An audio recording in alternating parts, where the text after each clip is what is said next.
Hey everyone, Livy here, back with another video, and today I have a fun VR. Okay, I'm gonna admit this VR might be a little old by the time of me doing this, but I don't care at this point. I'm barely catching up on tarot stuff as it is, so. Okay, the tag in question is called tarot romance tropes. I hope I'm saying that right because it's supposed to be like tarot. So it's like tarot romance. Anyways, tarot romance tropes. This is a VR to tarot magpie or Sylvie. This is a fun one. I like it. I am someone who loves to read and I am someone who loves to write. And while I don't necessarily write full romance books, I do like romance as a subplot, especially in my fantasies. So I'm excited about this tag. So basically, it's taking typical romance tropes and pairing tarot decks with them. So there are 10 prompts, and so yeah, I'm gonna get right into it. I will say I might occasionally pause the video just to literally like eat some snacks. And you might be thinking, Livy, that's dangerous. This is talkies. Listen, I'm not I have a little paper towel on the side that I'm just gonna be wiping. It's fine. It's gonna work. I'm not gonna get red dust all over my fucking decks. So this is fine. But anyways, not important. Let's just get into it. Prompt number 1 is enemies to lovers. This is a deck, a style, or a system that you've insisted just wasn't for you until you realized it was. And I have to say, okay, the jury is still out a little bit on Marseille. I haven't like studied it enough to 100% say, oh yeah, I'm starting to warm up to it or anything like that. But I realized, okay, I used to be a big like Pips hater, guys. And I think I am still not a fan of straight up Pip decks, but I think I've definitely decided I am more a Pips.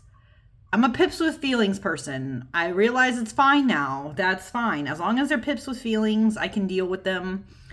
I think it's good enough. And the deck that made me convinced, okay, fine, I am a Pips with feelings person, was this deck. Oh, this is a Kelly Bear pouch. Whoops, by the way. I'm like, wait a second, you can't tell what the hell this is.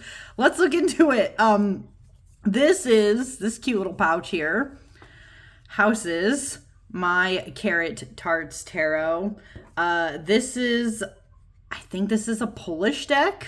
It's from a Polish creator. You can find it on Etsy, though. This is an indie deck. These are the backs, sorry. This is the fronts of the deck. Okay, I love this deck. It is different. Very different. It's more fantastical, but then, as you can see, the minors are like this. And what I think I realized with this deck that, okay, I'm officially fine with them, because if every deck does Pips with feelings like this, it's okay with me. For instance, this is the Ace of Wands. This is potential, right? And you can see it's small. It's not that illustrated. The little rabbit coming out of the hat. Like, you get the idea of this. Even with the Eight of Cups is like, I just envision the way that they're presented and everything. This is like a group of teenagers who literally just left their cups behind after, like, I don't know, having a moment together. Like, I don't know so much with this one, but even with the Nine of Pentacles, like the rings and stuff accumulating and like looking at your collection and thinking, wow, I love it, you know? Like, if I can get a story, at least even a little bit with these Pips, I'm fine with them now. I like them. Like, look at this, the Seven of Cups, not being able to decide what drink you're gonna have. Like, yes, I understand.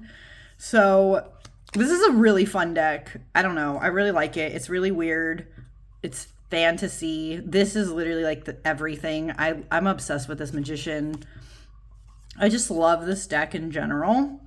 But yeah, I think it was this deck where I finally realized, okay, I guess I talk a lot of shit towards Pips, but you know, Pips with feelings I can put up with. So we were enemies.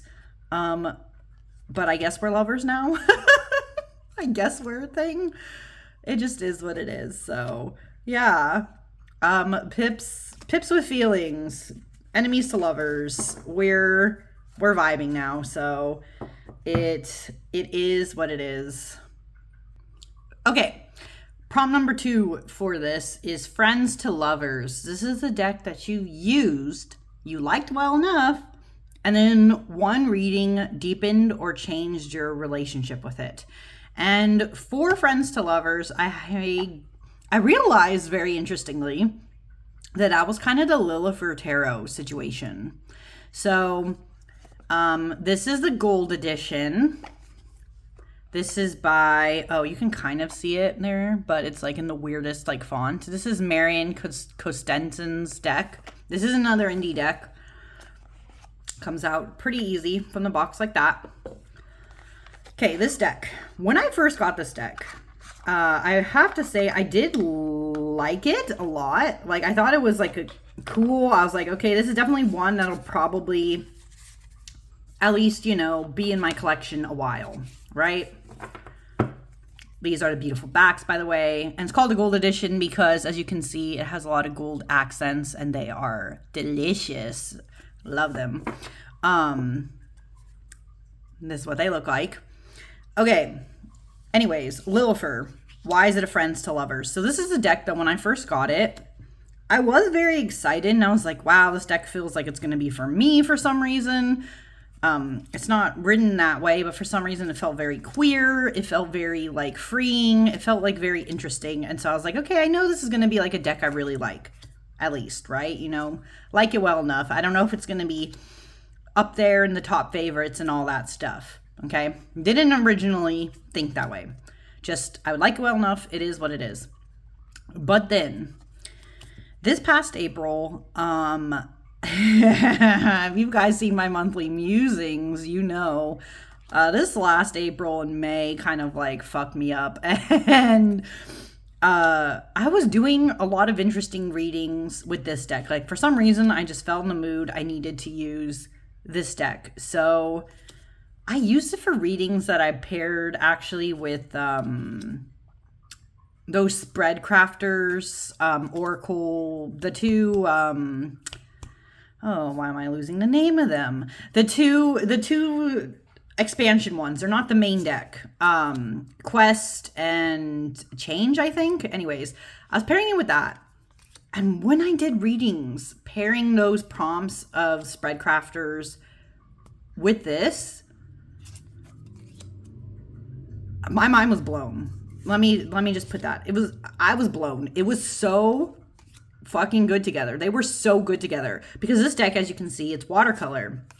And then some of the images, it looks like for spread crafters, like it's not real images, but like the way the colors and stuff are presented, they're also very watercolor. So they blended really great together too. And this deck just told me exactly what I need to know, but it also gave me space to just feel my emotions.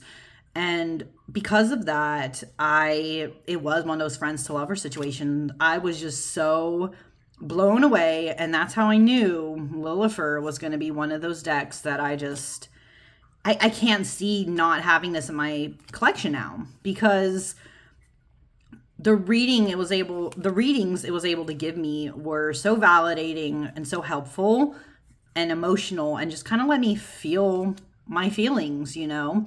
People have also said, interestingly though, that the same creator, she's the one who also does the Reclaim Oracle. People also really love that Oracle. They say it also pretty much does that same function.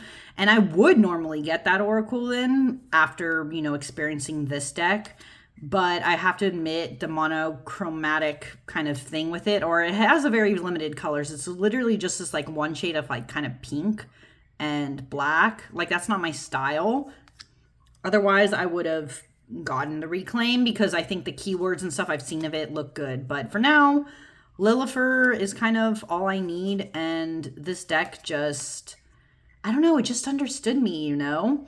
And for that, the readings it was able to give me in the month of April, May-ish time were very valuable. And yeah, just changed kind of our dynamic forever. So that is the Lilith, and I don't know, it's a good one. I can't see not having this deck in my collection, okay? Okay, prompt number 3 for this tag is forced proximity. Okay, this is a deck that you've used for either like a month, you took it on a holiday, you made yourself work with it for whatever period of time, and that changed your relationship with the deck. So the deck in question is, so you guys can't tell in here, this is actually a Peggy, a little micro penny bag, Peggy bag, like the smallest size you can find, because the deck in question is my very tiny Line Strider Tarot. Oh my god, you guys can see. I have small hands. This is a small deck, but I love it.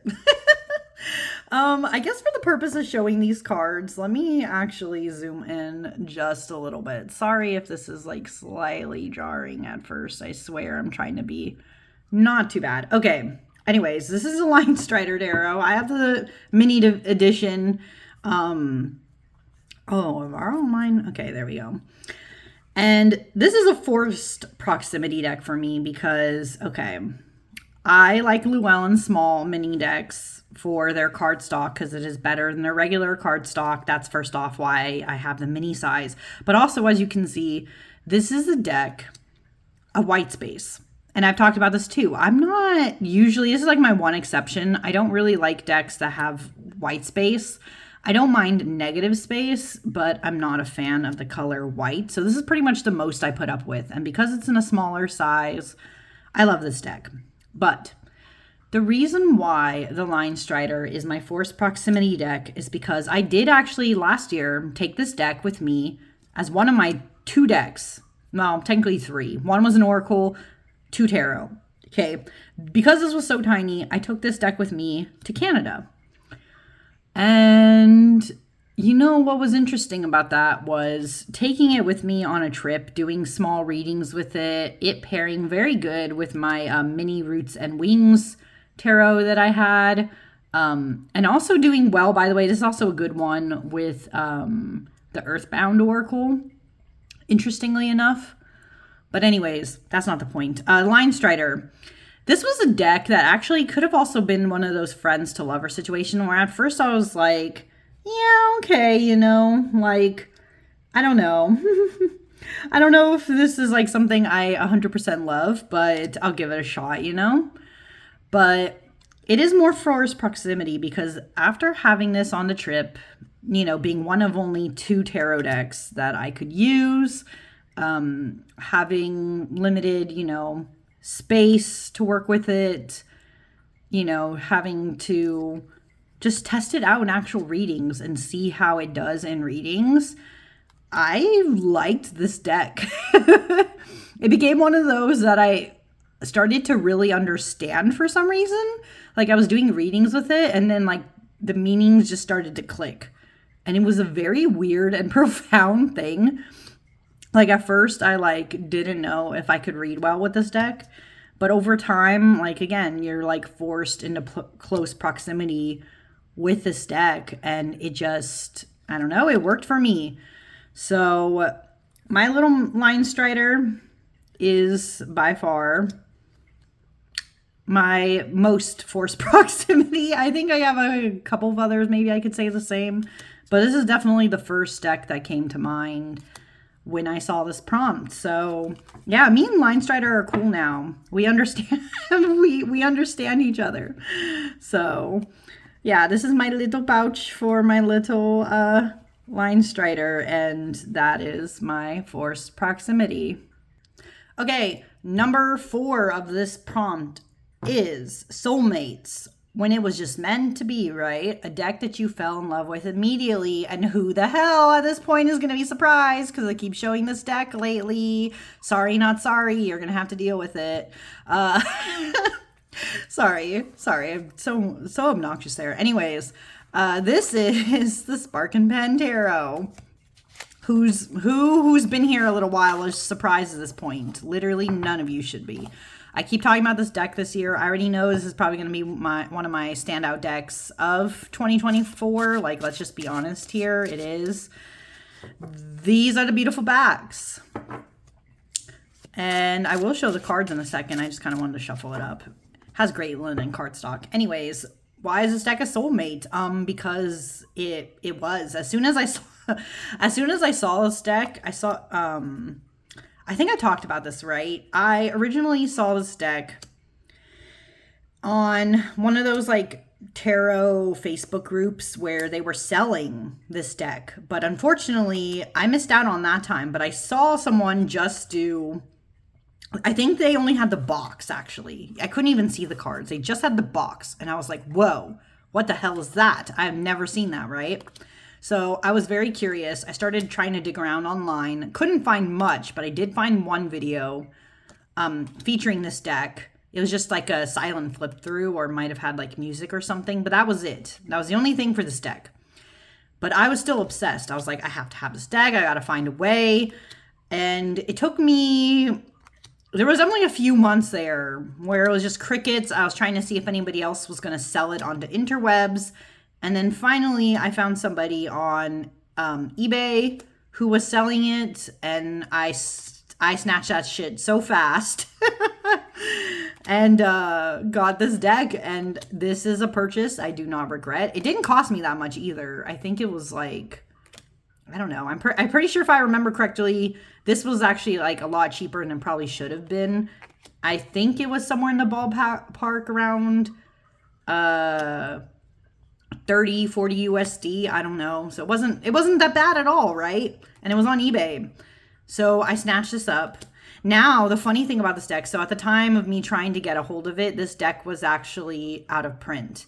But I guess me showing it on my channel afterwards must have done something, because the creator came back out of the woodwork and was like, oh, sorry guys, yeah, I meant to sell more of this deck. And now you can find it again on Etsy. So thank you. And also, you're welcome to anybody else who tries to get this deck. But yeah, I love the Sparkin pen. I'm just obsessed with the colors. I'm obsessed with the style. I'm not 100% a fan of the nude bodies, but I've talked about this. Like, for some reason with this deck, I guess it's okay enough for me. Maybe because like the colors and everything. I don't know what it is. For some reason, I'm more okay with it in this deck most of the time. Like, a lot of nudity is a no for me in decks. But for this one, I don't know. It was my soulmate. It was meant to be. And now I don't have a problem with it. So yeah, this is a Sparkin Pen Tarot. Okay. Prompt number 5 for this VR is Slow Burn. This is the deck that you didn't have the first impression of, best first impression. There you go. But the more that you worked with it, the more you liked it. Okay. And funny, this is going to seem like a weird response to some people, but yeah, let's talk about it. This is the White Sage Tarot. This is a mass market deck. So far, I guess except the Lion Strider, because this is also mass market. But the other decks were indie. But yeah, this is another mass market. This is White Sage. This is a US Games, Teresa Hutch, and US Games deck. I think I got this for around, I don't know. I think it's always selling around $19.95 US, so that's like about 20, let's be honest, like about $20. Pretty inexpensive deck, but let's talk about it. Why is this a slow burn for me? Well, this is actually one where I guess I could have put in the same category as Lion Strider 2. I could have switched some of them around. So this was a deck that I was kind of an impulse. Like, I had always seen this deck around. People said, oh, it's cute. Look, guys, it comes in a tin. And that was the main selling point for me because I like tins. But I didn't have the greatest first impression of this deck, only because, well, first off, let's look at the backs. They're not my favorite. This is kind of basic. I don't know. And then when you look at the actual cards of this, let's be honest here, people. This is a Pips with Feelings deck. And I got this deck, funny enough, before the Carrot Tarts Tarot. But so that also kind of influenced my opinion. I was not the biggest fan of Pip decks at the time. I said, no. I don't know how often I'll actually use this. I don't know if I really like this. But, It's a good tin deck. I can just throw it in my bag. I can go anywhere with it. This is basically an everyday carry deck, by the way. And I loved, for some reason, every time I wanted to go to the beach, I kept reaching for this deck. I don't know why. I don't know if it's just like the color tones, because there's only like a few imagery that like, I guess these make you think of the beach. So maybe that's where my brain went. And I kept wanting to take this deck to the beach.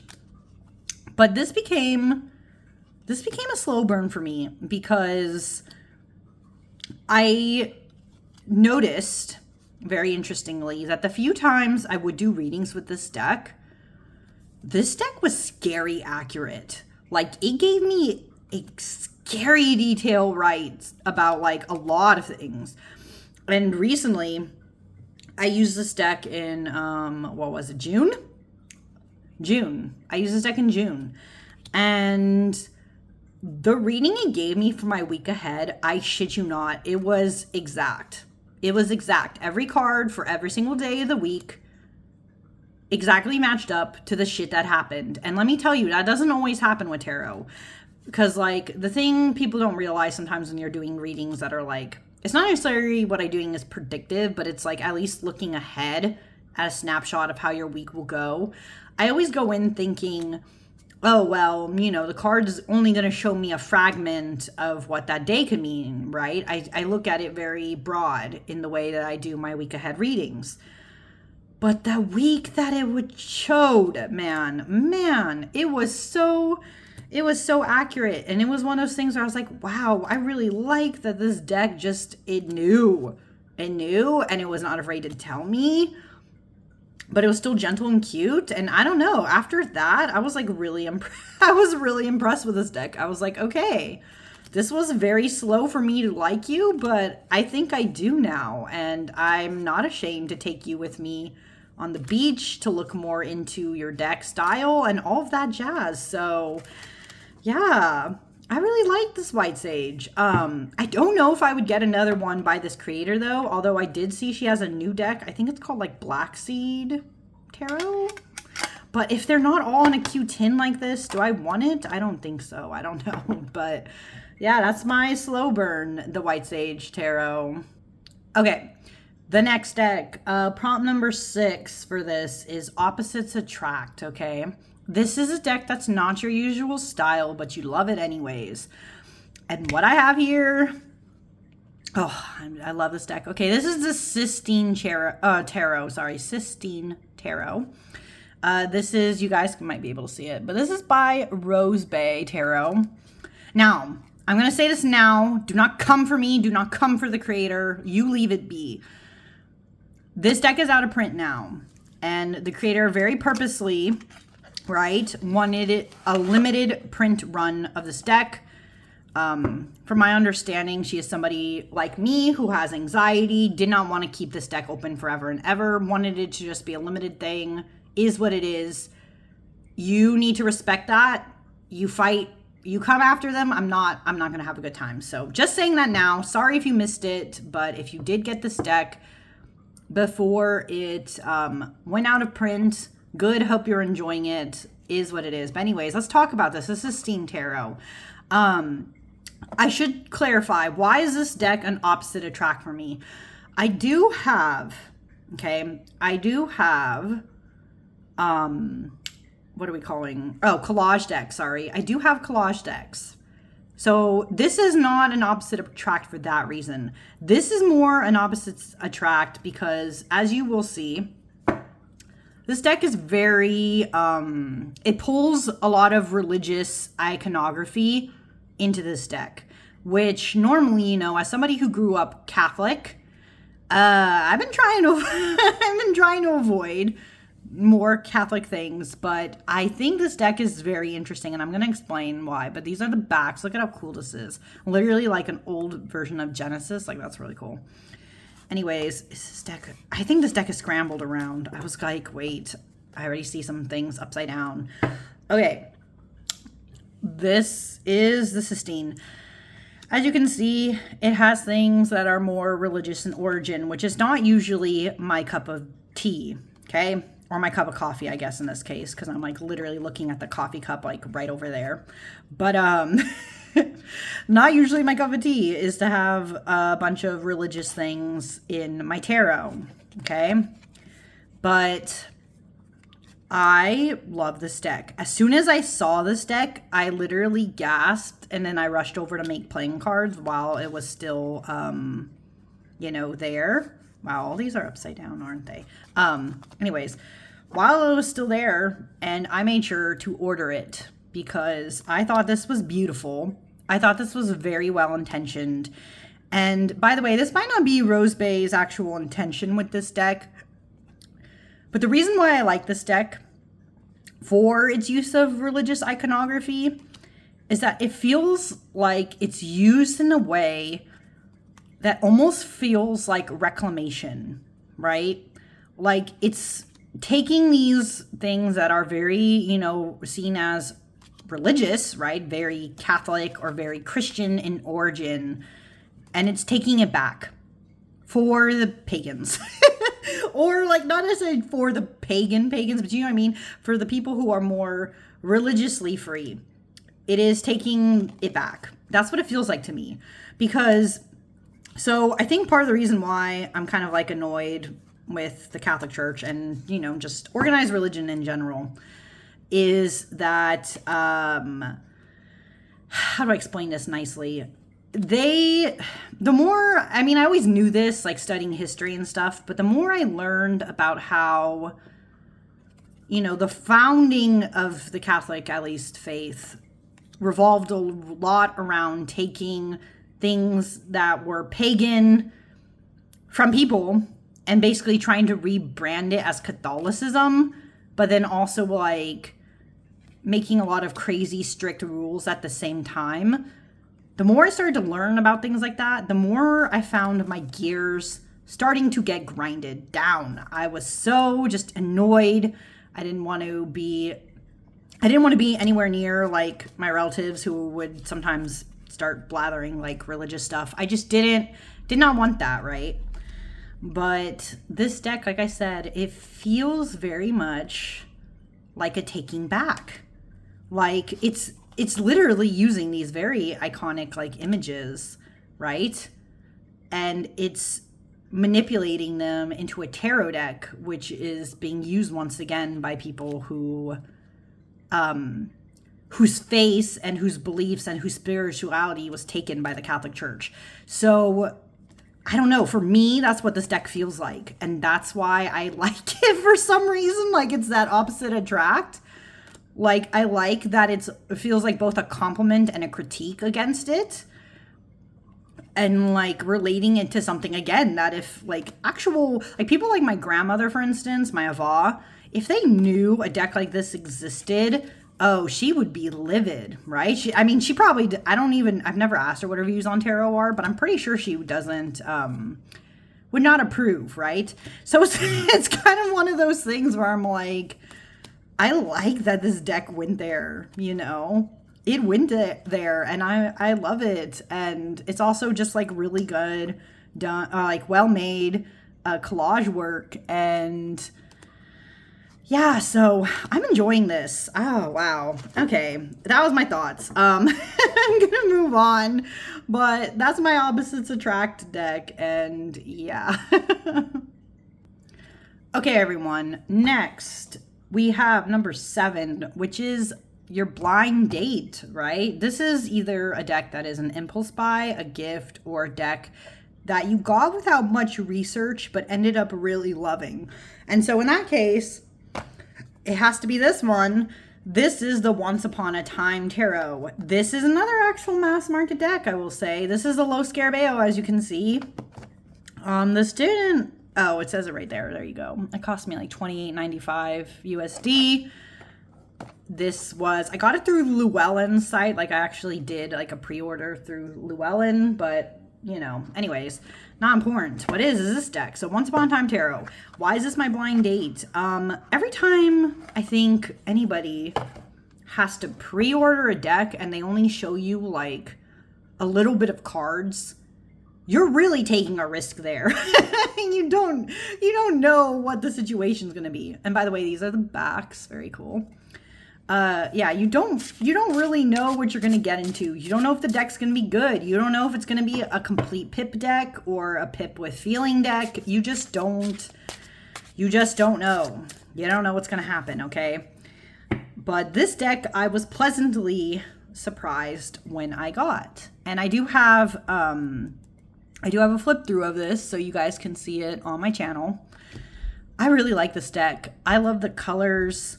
I love the style. I love that it features like some fairy tale things, but this is also, of course, as you can see, the Wizard of Oz. I think it's very cute and whimsical. My only complaint, and I mentioned this in the video at the time, was that there's some nods to diversity, but it's like very slight. So I had only commented that. And I felt bad because then the creator like came on the video and was like, I'm so sorry. I live in this small place in, I think like Italy or somewhere. I don't know. And she was like, I don't really think about diversity in that way. I tried to do some things here and there with that X, Y, and Z. And so, you know, she went on to say that, and I was like, oh no, I'm so sorry, sweet thing. I did not mean to come after you like that. But at the same time, you know, it's just me. I always like want things to be a little more diverse, but I also understand that not every deck has to be 100% diverse either. I think this deck has a good balance, of things. It's very cute. Look at this. I love this moon card. I think it's overall, this is like a good deck though. That's just my only, that was me like trying to find something else, you know, like find, like if I had to complain kind of thing, right? But overall, I really like this. You know what I just realized this style reminds me of? This reminds me, oh my God, this kind of vaguely reminds me of Neopets. I don't know why. Like the way that the fairies used to be drawn. Yes, I'm here for that. Anyway, sorry. But yeah, this was my blind date deck. I did not know what I was going to get into, but I was very pleasantly surprised by the colors, the style, and the fact that these are illustrated minors, right? Because I do not always, like I said, I like pips with feelings now, but if it's a straight up pip deck, I'm still very on the fence, not a fan. So this was a good one. This was a good blind date, and I'm glad I have it now. Okay. Prom number 8 is technically supposed to be a second chance deck, right? This is a deck that you planned to get rid of that worked its way back into your rotation, or it's a deck that you did move along and you ended up repurchasing, okay? And I have to say, I do not have a second chance deck. Sorry, not sorry. But I will use this time to explain a little bit why I don't have a second chance deck. So, okay. My policy is I do technically have what's called a purgatory pile box thing, okay? I have a purgatory area. And once a deck moves to purgatory, it just stays there. It kind of just stays there and rots away until I figure out what to do with it. And there's a few decks that are in that purgatory bin. I don't even think of them as like a part of my main collection because of that reason either. Like they're just in there. They're just kind of, I feel bad. They just rot. Because I haven't figured out what to do with them.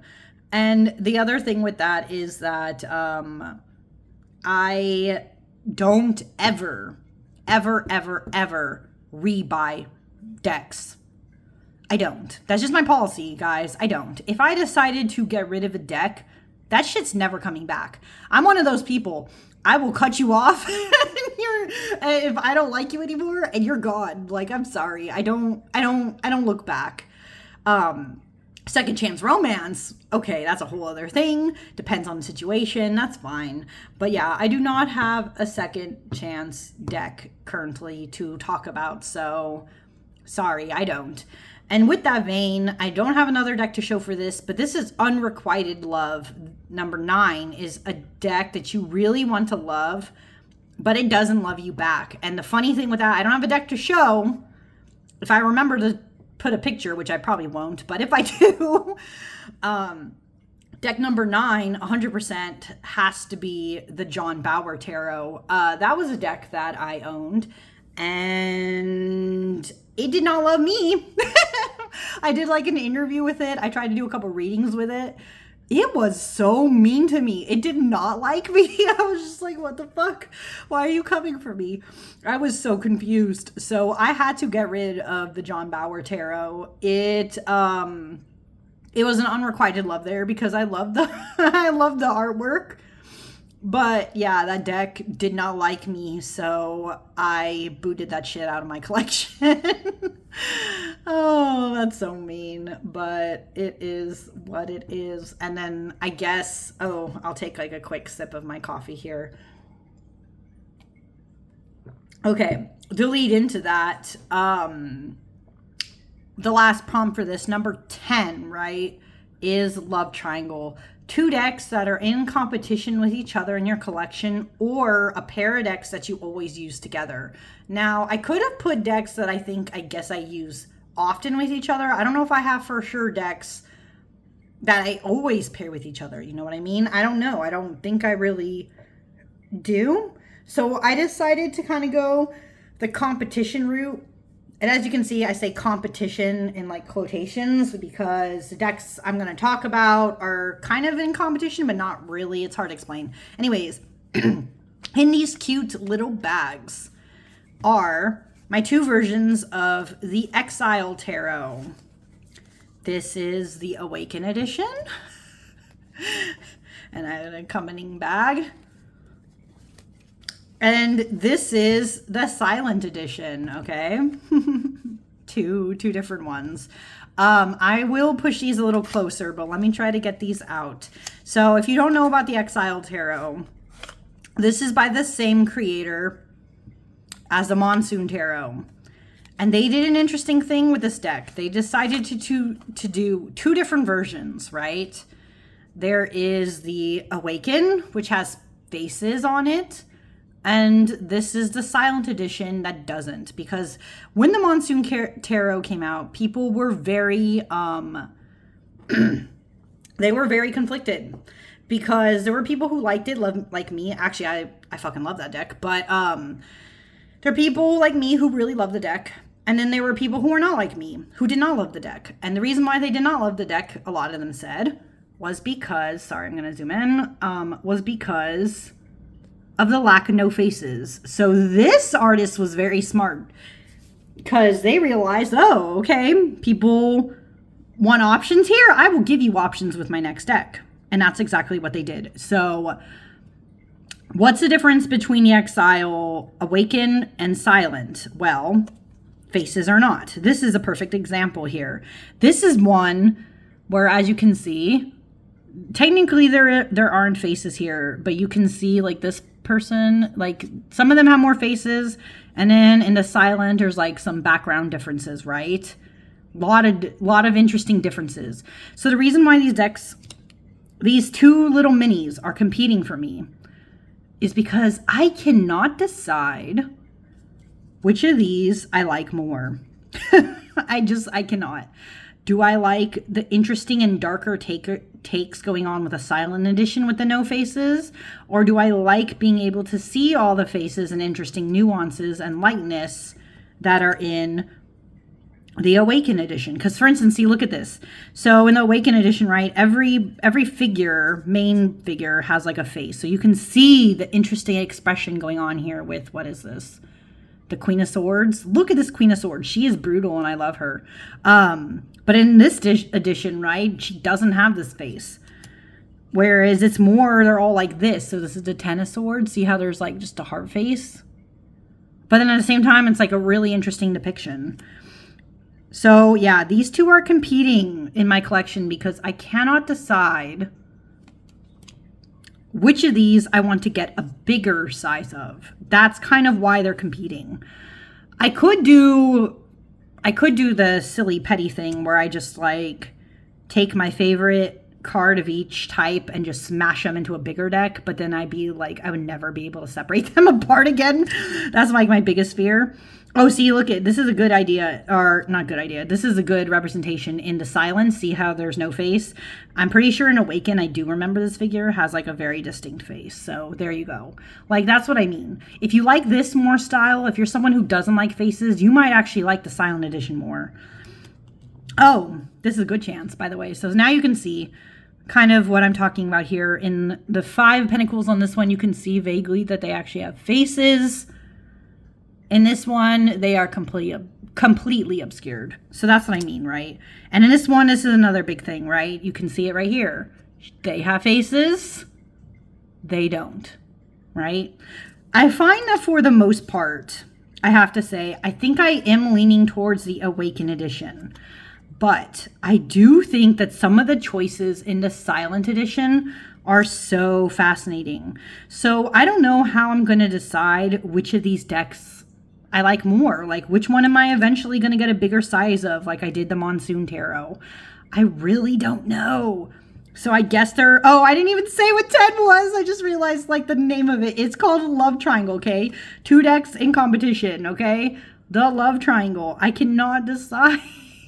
I cannot decide which of these I like better. I don't know. I'm so torn. But both of them, as you can see, are so good. But I know a lot of people were happy with the Awaken edition. So they went out of their way just to get that one. But I love these. I love these minis. By the way, these are like really tiny. I have small hands and these are very tiny. Like they fit like my hands. If I zoomed out again. Oops, sorry. That's not zoomed out. This is zoomed out. Okay. If I zoom out again. Hi, this is my hand. Oops, which one did I pull this from? Oh, okay, yeah, this is the right one. Okay. See? Very tiny. Very, very tiny. It is so little. So little. But I love these. I love these littles. But I realized, who was it? Oh, Chanel. Chanel got the mini Awakened. She was like, whoa, this is way too tiny. And I just like started laughing. It was so... Oh, it was just so funny to me. I don't know. If you haven't experienced WoW Studio minis, you should, because they are hilarious. But yeah, these 2 decks are in competition with each other. We'll see which one ends up being, which one ends up being the one I go with a big deck for. But anyways, if you have watched this long, thank you so much for watching. And yeah, I'll see you again next time. Bye.